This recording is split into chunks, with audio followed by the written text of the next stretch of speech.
معزز سامعین کرام، آپ سن رہے ہیں تیار اردو چینل پر داستان امیر حمزہ، سب ہیڈنگ گستم کا امیر حمزہ کو زہر دینا۔ عمرو نے خیال کیا کہ 10 روز جانا اور 10 روز آنے اور 5 روز حکیم جی کے چلنے کی تیاری میں گویا 25 دن ہوئے۔ اتنے عرصے تک امیر کی زندگی کاہے کو رہے گی؟ پھر سوچا کہ جانا ضرور چاہیے۔ ان سے خط لے کر روانہ ہونے کو تھا کہ داراب نے کہا، اے عمرو، کسی سواری کا انتظام کرنا چاہیے کیونکہ بہت دور ہے۔ عمرو نے کہا، بے شک دور جانا ہے، لیکن اگر سواری درکار تھی تو گھر سے کیوں نکلا؟ میں مرد عیار پیشہ ہوں اور پیادہ ہوں، مجھے سواری سے کیا کام ہے؟ داراب نے کہا، میں نے تمہیں نادان دیکھ کر کہا تھا، معاف کرو۔ جب ایک پہر دن چڑھا تو عمرو نے جی میں کہا کہ اگر داراب کے ہمراہ جائے گا تو بھی 10 دن میں پہنچے گا، اکیلا ہی چلنا چاہیے۔ یہ خیال کر کے وہ ایک درخت کے نیچے آ کھڑا ہوا اور داراب سے کہا کہ آؤ کچھ کھا لیں، اور ساتھ ہی یہ بھی پوچھتا رہا کہ آگے کیا کیا بستی ہے اور کیسے کیسے دریا ملیں گے۔ اس نے کہا، اب آگے نہ کوئی پہاڑ ہے، نہ دریا، نہ تالاب، کچھ نہیں ہے، یہ سیدھی راہ ہے۔ جب وہ نزدیک جزیرہ آئے گا تو اس راہ میں داہنی طرف ایک گاؤں ملے گا، اس کے اندر جائیں گے، وہاں سے 1 روز کے بعد ایک دریا ملے گا، 4 کوس کا راستہ ہے، اس دریا کے پار جزیرہ ہے اور وہاں ملاح رہتے ہیں، ان کو کچھ دے کر کشتی پر سوار ہو کر پار اتریں گے اور حکیم عقلی مون کے پاس جائیں گے۔ عمرو نے یہ سن کر ذہن نشین کیا اور کچھ کباب بے ہوشی کے نکال کر اسے دیے کہ وہ کھاتے ہی بے ہوش ہو گیا۔ اسے درخت سے باندھا اور قدم کو تیز کر کے معجزے کے زور سے روانہ ہوا۔ شام کا وقت قریب تھا کہ اس دریا کے کنارے پہنچا تو لوگ حیران ہوئے کہ یہ آسمان سے کون اترا۔ جب 3 گز کنارہ باقی رہا پھر جست کر کے خشکی میں جا رہا اور ایک ہندی صورت بنا کر اس بستی کی طرف چلا۔ اندر جا کر دیکھا تو کوچہ و بازار ہر طرف چراغاں کی روشنی ہے اور ہند کا سودا بک رہا ہے۔ ایک شخص سے پوچھا کہ حکیم عقلی مون کا مکان کون سا ہے؟ اس نے کہا کہ اس بستی کے حاکم وہی ہیں، وہ بڑا سا دروازہ جہاں بہت سے لوگ بیٹھے ہیں وہی ہے۔ عمرو نے اس دروازے پر جا کر آدمیوں سے کہا کہ حکیم صاحب کو خبر دو کہ ایک قاصد صابر و صبور کے پاس سے آیا ہے۔ لوگوں نے خبر دی اور عقلی مون نے بلوا کر وہ خط لیا۔ اس میں لکھا تھا کہ آپ جلد تشریف لائیں، اگر حمزہ کو شفا ہوئی تو ہم بہت سے جواہر دیں گے۔ اس مضمون سے حکیم بہت خوش ہوا اور کہا، یہ لکھا نہ ہوتا تو میں ضرور ہی چلتا، لیکن اب نہ جاؤں گا، لوگ کہیں گے کہ طمع سے گیا۔ میں بے پرواہ آدمی ہوں، ایسی چیزوں سے غرض نہیں رکھتا، جا کر کہہ دو کہ میں نہیں آؤں گا۔ عمرو نے کہا، اس سے قصور ہوا اور کہا کہ آپ یہ خیال نہ کریں، تشریف لے چلیں۔ حکیم نے کہا، اے بے وقوف، تجھے اس بات سے کیا؟ جو کچھ کہا جا کر کہہ دے، تو دخل معقولات کیوں کرتا ہے؟ عمرو کچھ کہنا چاہتا تھا کہ حکیم نے اپنے غلاموں سے کہا کہ اسے گرونی دے کر نکال دو۔ غلام چاروں طرف سے دوڑے۔ عمرو نے دیکھا کہ یہ ظلم ہوا، تب منت کرنی شروع کی کہ میں راستے کا تھکا ماندہ ہوں، اگر حکم ہو تو رات یہیں پڑا رہوں، صبح کو چلا جاؤں گا۔ حکیم کو اس پر رحم آیا اور ایک غلام کو کہا کہ اسے باورچی خانے میں لے جا کر کچھ کھلاؤ اور وہیں سلا دو۔ عمرو نے باورچی خانے میں جا کر کھانا کھایا اور دیکھا کہ حکیم کے ناشتے کے لیے استاد نہاری تیار کر رہا ہے۔ عمرو نے اپنے پاس بلا کر کئی کفل بے ہوشی کے ملے ہوئے کھلائے اور باتوں میں لگایا۔ جب وہ بے ہوش ہوا تو عمرو نے ایک گڑھا کھودا اور اس میں اسے گاڑ دیا اور آپ اس کی صورت بنا کر کھانا پکانے لگا۔ رات گزری، جب صبح کا وقت ہوا تو حکیم نے کھانا طلب کیا تو عمرو نے تمام کھانوں میں بے ہوشی کی دوائی ڈال دی اور خوان اٹھا کر شاگردوں کے ساتھ گیا اور کھایا۔ ایک ساتھ نہ گزری تھی کہ تمام بے ہوش ہو گئے۔ عمرو نے چادر عیاری کو بچھایا اور اس میں حکیم صاحب کو لٹایا اور اس کی نشست گاہ کا کل اسباب بما کتب خانہ اور نقد جنس اس میں رکھ دیا اور ایک پشتارا باندھ کر پیٹھ پر اٹھایا اور ایک کاغذ پر حکیم کی مہر لے کر راہداری کا پروانہ لکھا اور چل دیا۔ دریا کے کنارے آ کر پروانہ ملاح کو دیا اور اس نے اس پر پار کر دیا۔ عمرو مثل باد سحر روانہ ہوا اور پھر دن چڑھا تھا کہ وہاں آ پہنچا جہاں داراب کو درخت سے باندھا تھا۔ تب اسے کھول کر ہوش میں لایا۔ جو ہی اس کی آنکھ کھلی تو عمرو کی طرف دیکھ کر کہا کہ بہت دیر ہوئی، چلو جزیرہ نارون کو جانا ہے۔ جب عمرو نے حکیم کے لانے کا احوال بیان کیا تو اس کے ہوش اڑ گئے اور عمرو کے قدموں پر گر پڑا اور دونوں مل کر چلے۔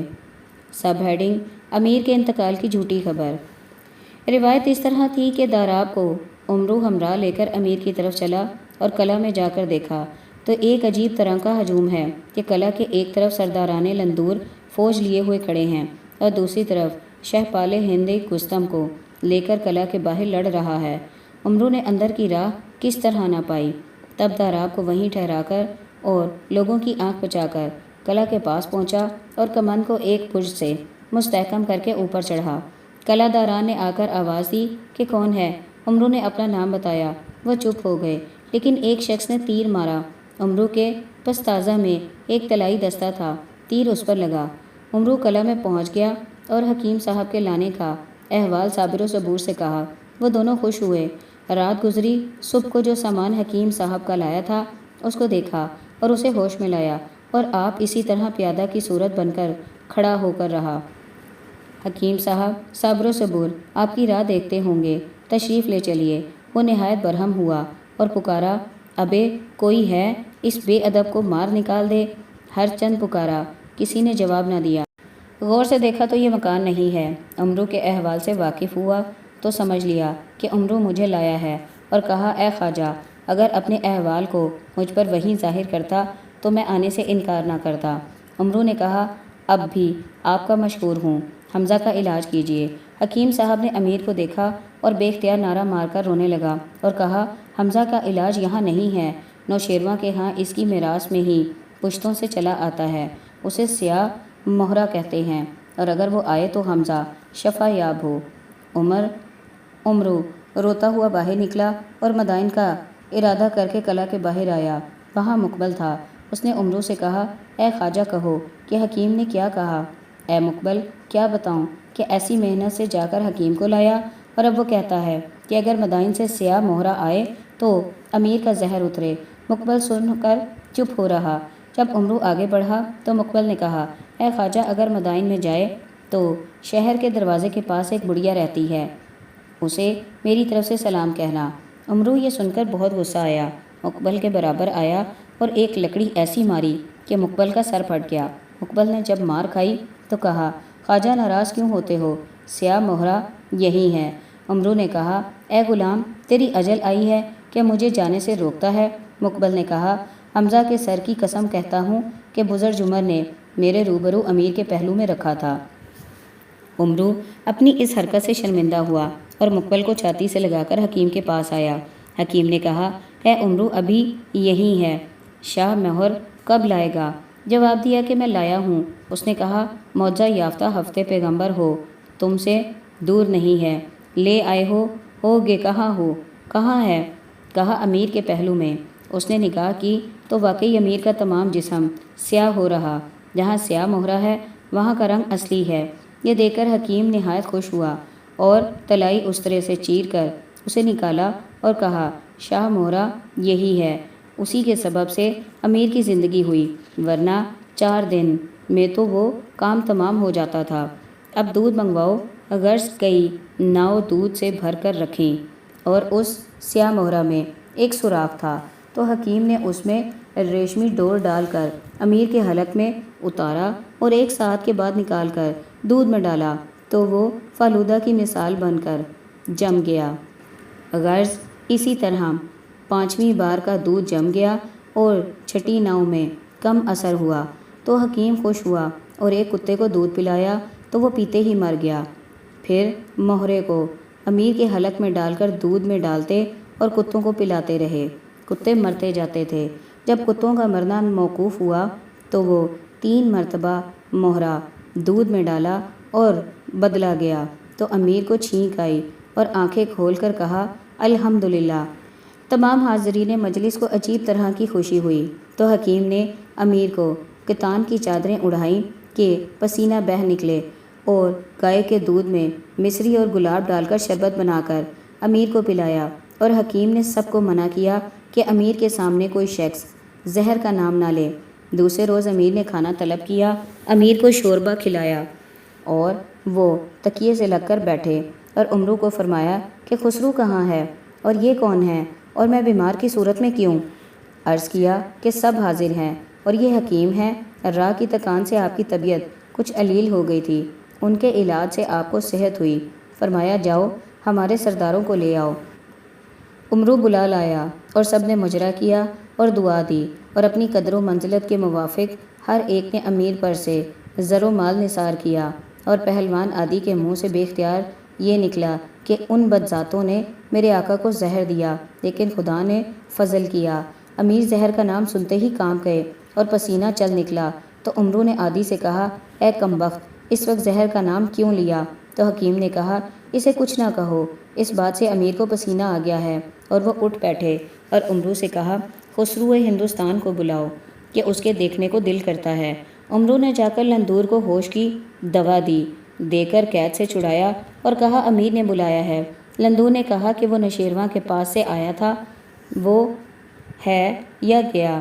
عمرو نے کہا وہ بات غلط تھی، امیر کو دشمنوں نے زہر دیا تھا اور میں نے خوف کے باعث تم کو قید کیا تھا کہ سرکشی نہ کرو۔ امیر کو اس بات کی خبر نہیں، اگر وہ سنیں گے تو وہ مجھ سے اندوہ ہوں گے، امیدوار ہوں کہ امیر اس احوال سے واقف نہ ہوں۔ یہ بات لندور نے قبول و منظور کی اور حمام میں غسل کر کے پوشاک پہنی اور سوار ہو کر عمرو کے ہمراہ صاحب کران کے پاس گیا۔ تب امیر نے کہا بھائی تم کہاں تھے؟ عرض کی لشکر میں تھا۔ تب اس سے باتیں کرنے لگے۔ عمرو نے صابر و صبور کو بلایا، ان سے ملاقات کرائی۔ امیر نے پوچھا کہ یہ کون ہیں؟ کیا یہ شہپال ہند کے بیٹے ہیں؟ ان کی وجہ سے خدا نے آپ کو آرام دیا، ورنہ آرام مشکل تھا کہ قلعہ کے باہر شہپال رستم کو لے کر لڑائی کر رہا ہے۔ لندور نے یہ بات سنی تو آگ بگولا ہو گیا اور کہا کہ میں اس گراں انبار سے ان کا کام تمام کرتا ہوں۔ امیر نے منع کیا کہ میں ان کو سمجھ لوں گا، تم چھوڑ دو۔ لندور امیر کے اس فرمان سے چپ رہا اور اپنے لشکر کے تمام سرداروں کو اندر بلوایا اور لشکر سے کہا کہ وہیں قائم رہیں۔ قلعہ کے باہر شہپال نے لڑائی ڈال رکھی تھی، چاہتا تھا کہ قلعہ کو فتح کرے، اور صابر و صبور بھی قلعہ وادی میں مستعد تھے۔ تب شہپال نے ناچار ہو کر رستم سے کہا کہ سوائے اس کے اور کوئی تدبیر معلوم نہیں ہوتی کہ میں تخت پر سوار ہوتا ہوں، تم میرے تخت کو قلعہ کے دروازے پر لے چلو اور سپاہ گری تخت کے پیچھے پیچھے آئے، مجھے دیکھ کر کوئی نہ لڑے گا، پھر فوجی لوگ دروازے کو توڑ ڈالیں اور اندر گھس جائیں۔ رستم نے کہا اس سے بہتر کوئی تدبیر نہیں۔ شہپال اسی طرح پر روانہ ہوا اور قلعہ کی طرف چلا اور کہا کہ دروازہ کھول دو۔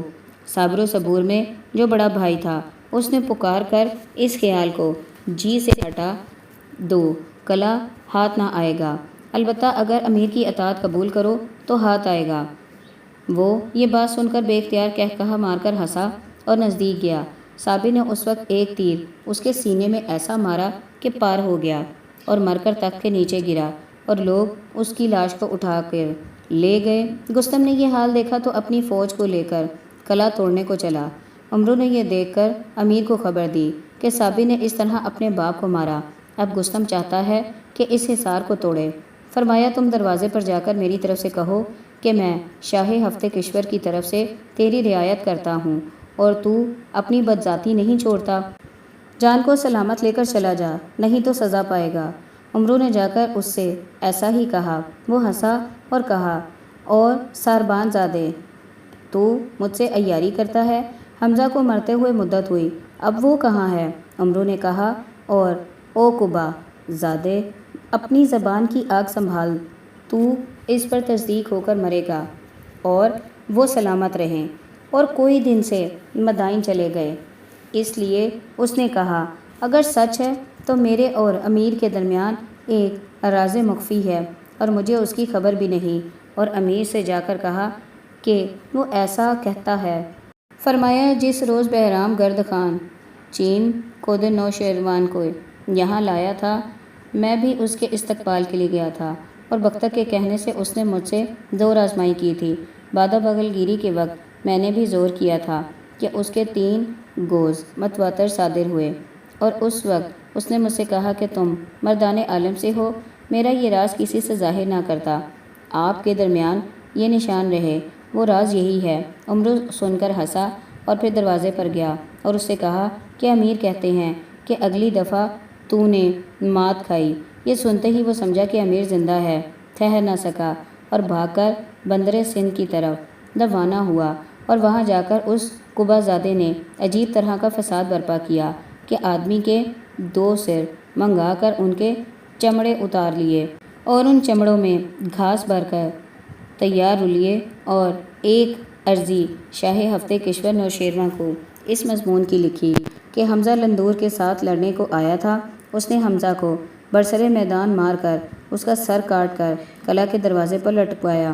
میں نے لندور کو مارا اور اس کا سر کاٹ کر حمزہ کے سر کے ساتھ حضور میں بھیجا ہے، آگے جو ارشاد ہو، اور ایک خط بختک کو لکھا کہ یہ سر جعلی ہیں، اور اصل یہ کہ حمزہ نے خسرو کو زیر کر کے ہندوستان پر مسلط کی ہے، اور حضور کو یہ مضمون اس لیے لکھا ہے کہ بادشاہ کو اس بات کا یقین ہو، اور آپ شاہ کو اور ورگلا کر مہر نگار کی شادی اور اس سے کرا دیجیے کہ حمزہ اس بات کو سن کر کوفت کھا کر مر جائے گا۔